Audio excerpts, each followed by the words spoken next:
ముఖ్యంగా ఈనాడు ఈ యొక్క ప్రెస్ క్లబ్ సోమాజిగూడలో మనం అందరం ఇక్కడ రావడానికి ముఖ్యమైనటువంటి కారణం గ్రూప్ 1, గ్రూప్ 2, గ్రూప్ 3 గురుకుల కావచ్చు, పోలీస్ అభ్యర్థులకు సంబంధించిన GO46 కావచ్చు, ఈ అన్ని అంశాలలో ఉన్నటువంటి ఇబ్బందులు, పిల్లలు ఎదుర్కొనే సమస్యలు, వాటికి సంబంధించినటువంటి మా డిమాండ్లు, వీటి గురించి మాట్లాడదామని వచ్చాం.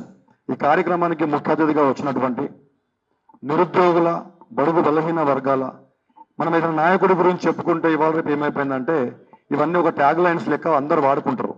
కానీ నిజానికి నిరుద్యోగులకు ఆశాజ్యోతి, బడుగు బలహీన వర్గాలకు ఆశాజ్యోతి అనే పదాలు ఏకైక వ్యక్తికి వర్తిస్తాయి.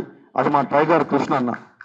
ఎందుకంటే ఈనాడు బ్రదర్ చెప్పినట్టు ఇప్పుడు ఎవరికి ఏ సమస్య వచ్చినా కూడా ఎలక్షన్స్ అప్పుడు అన్ని పార్టీలు మాట్లాడతాయి.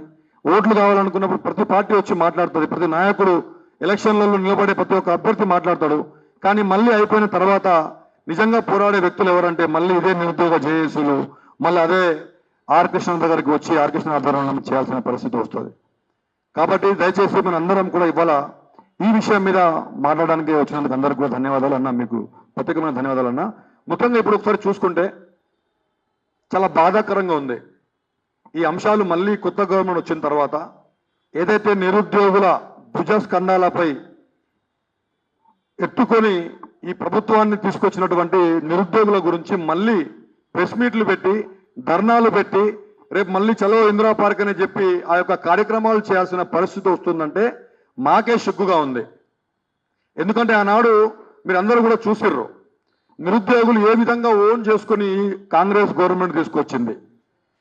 100 నియోజకవర్గాలకు ఇదే రియాజ్ గారు ఇవాళ చైర్మన్ పదవి తీసుకొని పార్టీకి వత్తాసు పలుకుతూ, ఇవాళ బల్మూరు వెంకట్ ఎమ్మెల్సీ పదవి తీసుకొని ప్రెస్ మీట్లు పెట్టి ముచ్చట్లు చెప్తూ కాలం గడుపుతున్నారు. 100 నియోజకవర్గాలను, నిరుద్యోగులను కార్యకర్తల కంటే దారుణంగా వాళ్ళని వాడుకొని వాళ్ళ ఎమోషన్స్ ని క్యాష్ చేసుకొని వాళ్లకు ఆకాశం అంతా ఎత్తుకెత్తి ఇవాళ పాతాళానికి తొక్కే కార్యక్రమాలు వీళ్ళు చేస్తున్నారు.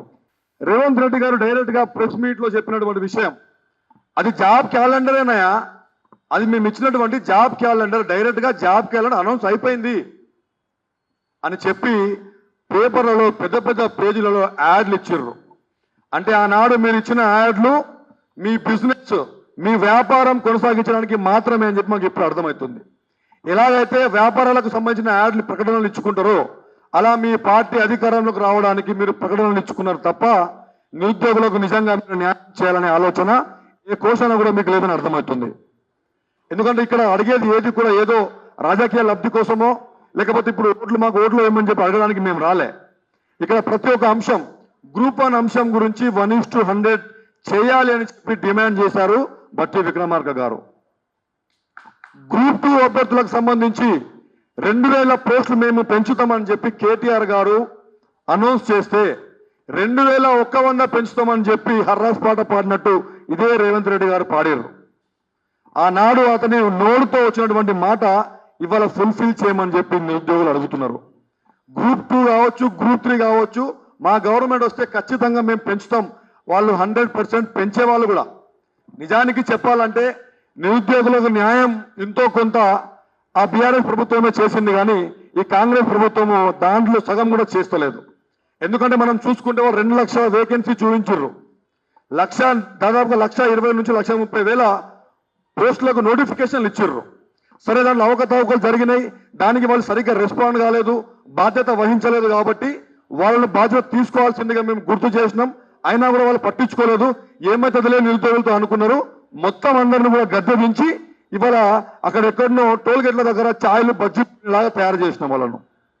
కాబట్టి మళ్ళొకసారి చెప్తున్నాం, ఈ కాంగ్రెస్ గవర్నమెంట్ ఏ నిరుద్యోగుల పేర్లు చెప్పుకొని ఎవరెవరైతే ఎమ్మెల్యేలు, ఎంపీ ఎలక్షన్లు, ఎమ్మెల్సీ ఎలక్షన్లు నిరుద్యోగులను వాడుకున్నారో ఒక్కొక్క ఎమ్మెల్యే, ఎంపీలను బరి గీసి అందరూ తీసుకొచ్చి కూర్చోబెడతామని చెప్పి కూడా ఈ సందర్భంగా నేను తెలియపరుస్తున్నా.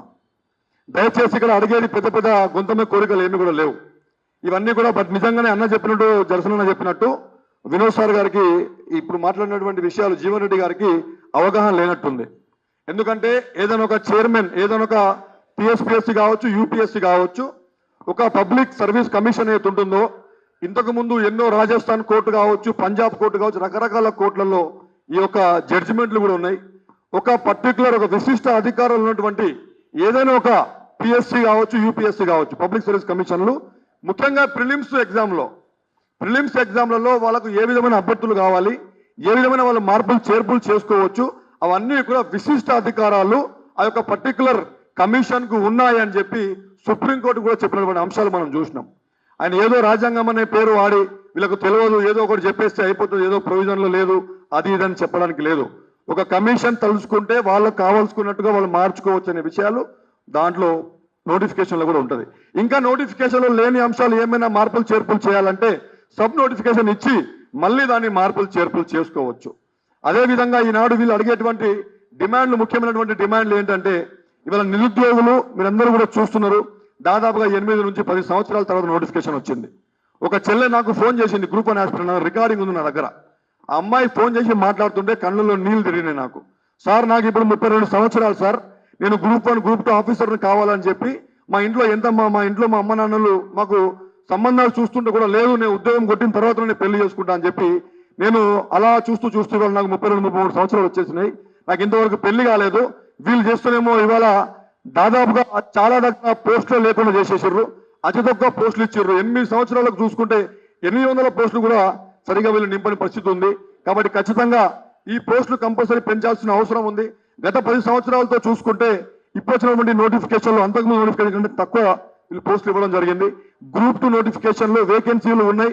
కావాలంటే మేము ఆర్ కృష్ణ ఆధ్వర్యంలో కమిషన్ వేయండి ఒకటి, మేము వచ్చి మీకు ఎక్కడెక్కడ వేకెన్సీలు ఏమేమి ఉన్నాయో మొత్తం కూడా మేము చూపిస్తాం.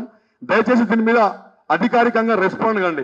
ఇది ఏదో మేము అపోజిషన్ కాదు, మేము ఒక నిరుద్యోగ జేఏసీ అదేవిధంగా నిరుద్యోగుల తరపున మారడానికి వచ్చినాం తప్ప దీన్ని పొలిటికలైజ్ చేయాలని మాకు ఎట్టి పరిస్థితులు కూడా లేదు.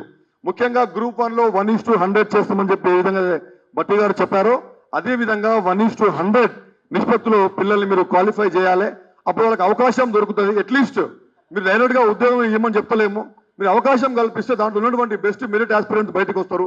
వీళ్ళు పొద్దున్న లేస్తే పాపం వీళ్ళు ధర్నాలని, రాస్తా రోకోలని, ప్రెస్ మీట్లు అని చెప్పి అప్పుడేమో పోస్ట్ పోన్ల గురించి, ఇప్పుడేమో మళ్ళీ గ్రూప్ 2 పెంపు గురించి, మళ్ళీ గ్రూప్ 2 గ్రూప్ 1 ఎగ్జామ్లు మొత్తం కూడా క్లమ్జీ చేసేసి వీళ్ళ చదువుకోవడానికి కూడా టైం లేకుండా పిల్లల టైం మొత్తం కూడా వృధా చేస్తారు. కాబట్టి వాళ్ళ పేర్లు చెప్పుకొని గద్దెలెక్కారు. కాబట్టి దయచేసి మానవతా దృక్పథంతో మేము ఇవాళ ఈ సీట్ మీద కూర్చున్నామంటే వాళ్ళు పెట్టిన భిక్ష, వాళ్ళు మీ కాళ్ళు మొక్కడం కాదు, ఆ కాళ్ళు లాగి మిమ్మల్ని ఖచ్చితంగా ఎక్కడదక్కడ కట్టడి చేసి రోడ్ల మీద తిరగకుండా చేస్తామని చెప్పి ఈ సందర్భంగా నేను హెచ్చరిస్తూ ఉన్నా.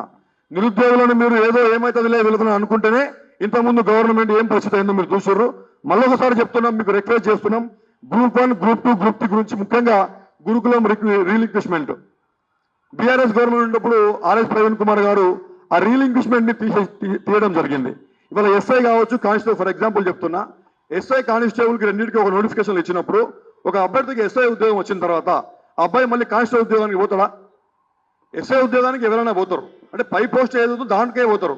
కానీ వీళ్ళు ఎస్ఐ నోటిఫికేషన్కి ఇచ్చినటువంటి ఏదైతే టిఎస్ఎల్ పిఆర్బి వాళ్ళు ముందు ఎస్ఐకి రిజల్ట్ ఇచ్చిర్రు, ఆ తర్వాత కాన్సెంట్ లెటర్ తీసుకున్నారు, మీకు ఎస్ఐ ఉద్యోగం వచ్చింది కదా, మీరు కానిస్టేబుల్ ఉద్యోగం అవసరం లేదని చెప్పి రాసి ఇవ్వండి. రాసి ఇచ్చినప్పుడు ఆ పోస్ట్ ని తర్వాత ఉన్నటువంటి మెరిట్ వాళ్లకు కానిస్టేబుల్ పోస్ట్ ఇవ్వడం జరిగింది. అదే విధంగా రీలింక్విష్మెంట్ కూడా ఈ గురుకులకు సంబంధించిన అభ్యర్థులలో ఎవరైతే first degree lecturer, junior lecturer, PGT ఆ విధంగా ఒక సీక్వెన్స్ ప్రకారంగా వస్తుంది. అవన్నీ చేయకుండా డిఎల్ జేఎల్ ఫుల్ఫిల్ చేయాలంటే వాళ్ళకు డెమో క్లాసులు తీసుకోవాలి. ఆ డెమో క్లాసులు తీసుకోవాలంటే టైం పడుతుంది. ఆ టైం పడితే వీళ్ళు అక్కడ ఎల్బీ కాలేజ్లో ఎల్బీ స్టేడియంలో పెట్టుకున్న ఫంక్షన్కి లేట్ అయిపోతుంది.